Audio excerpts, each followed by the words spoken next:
mens sana in corpore sano. Un esprit sain doit se trouver dans un corps sain.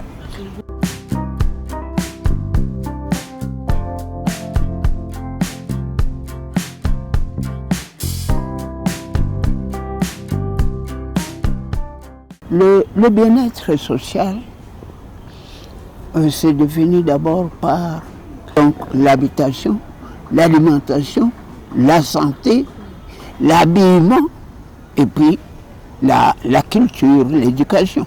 Donc vous constatez que dans la hiérarchie de ce qu'on appelle le bien-être social, la santé occupe la 3e place. Si vous avez une population et que vous ne vous occupez pas de ces soins médicaux, vous n'aurez pas assuré son bien-être. L'actuel hôpital général, mais puisqu'on l'appelle maintenant hôpital général de référence, c'est qu'il joue ce rôle-là. Et souvent, ici à Bukavu, quand quelque chose se complique, tous les hôpitaux périphériques envoient le malade à l'hôpital général. Moi, j'en ai fait l'expérience. J'ai vu plusieurs fois des hôpitaux qui envoient des malades par ici parce qu'ils estiment que les capacités, la performance dont elles jouissent sont, dans certains domaines, inférieures aux performances de cet hôpital-ci. Moi, je suis un ancien habitant de Bukavu, 58. C'est la période où cet hôpital était appelé hôpital pour indigènes, par opposition à l'hôpital qui est ici à côté, qu'on appelait clinique. Clinique pour les blancs et les évolués, et hôpital pour nous autres, les colonisés. On ne se préoccupait pas trop de cet hôpital. Il y avait beaucoup d'odeurs. Pour le moment, quand vous arrivez ici, vous ne sentez aucune odeur. Et puis quand vous regardez le site, pelouse et tout ça, quelqu'un peut venir ici actuellement pour lire, parce que c'est calme. On a amélioré le site, on a beaucoup construit, et par rapport à l'époque coloniale, nous avons vécu l'époque où nous ne gérions que par des noms de médecins étrangers. Mais aujourd'hui, quand vous allez à l'hôpital, on vous cite un nom, le nom d'un Congolais. Et parfois même un Congolais qui n'est pas originaire de Bukavu. Parce qu'actuellement, on a des médecins congolais. Je crois qu'il n'y a même plus de médecins étrangers ici. Ils viennent à certaines occasions pour certaines spécialités, mais pour le moment, nous pouvons dire qu'il y a eu du progrès. À y regarder de près, il y a beaucoup d'améliorations au niveau de soins médicaux en général. Il y a des secteurs qui n'existaient pas, mais qui existent aujourd'hui. À une époque donnée, ici, il y avait un bâtiment qu'on appelait isolement. Je ne sais pas s'il existe encore. Ça n'existe plus parce que... On n'isole plus les malades. Ici,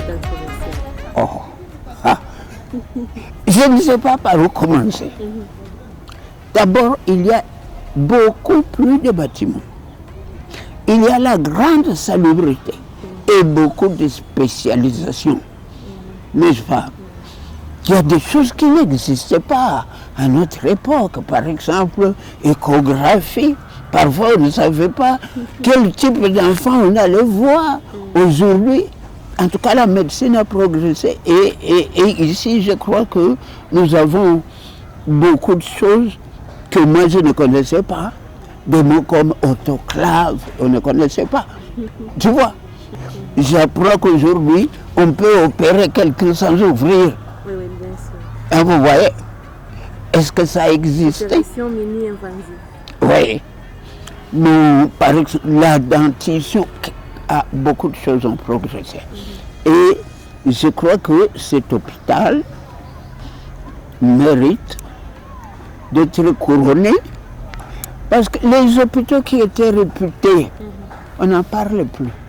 On vit ici et on en sort souvent satisfait. Bon, je ne veux pas parler de la morgue. Je ne veux pas parler de la morgue. Même quand quelqu'un meurt chez lui, on l'amène ici parce qu'à domicile, il n'y aura pas d'espace pour venir organiser la veillée funèbre.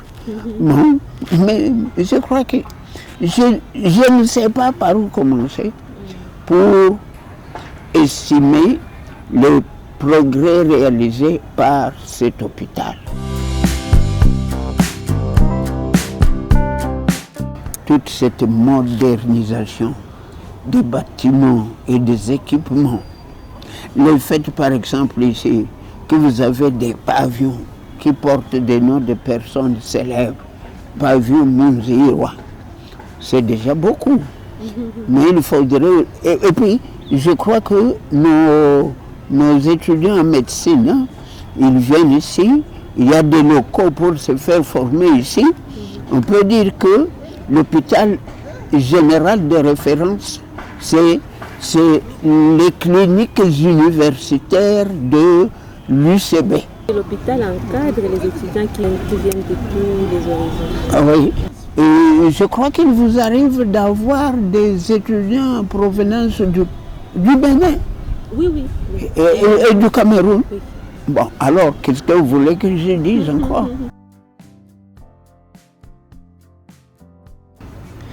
Ici, le personnel est très, très accueillant. Vous le voyez inquiet. Quand un malade arrive, on l'accueille correctement, on essaie de lui remonter le moral, alors que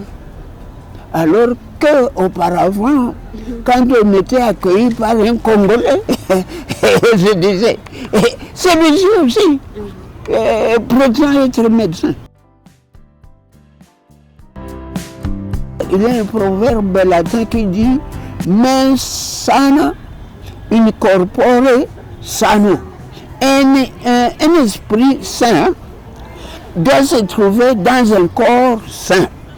Quel État investisse beaucoup d'argent dans les hôpitaux, dans la santé? À Bukavu, il y a le principe selon lequel toi tiens ma case, n'est-ce pas?